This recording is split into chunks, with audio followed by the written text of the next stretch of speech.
The Morris Heights section of the Bronx is a world away from Broadway, yet the link between this dry cleaning business and the Great White Way goes back more than 100 years.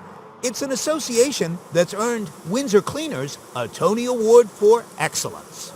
My grandfather bought it from the original owner, who was Ernest Winzer. All he did actually was theater. Good afternoon, Winzer. How may I help you?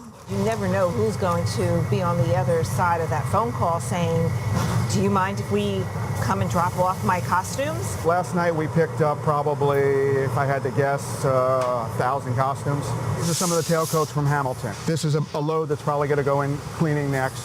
From here, everything goes off to the pressers or tailoring, whatever has to happen from there.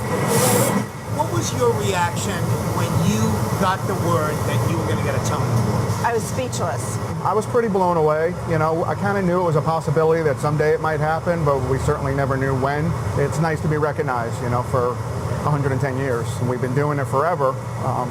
Apparently we don't make too many mistakes because we do most of Broadway. So these are many of the posters of shows that we've cleaned over the years.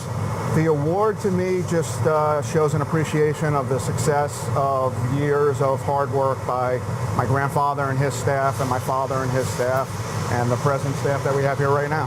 You know, we don't miss a beat. Every day, basically, the show must go on.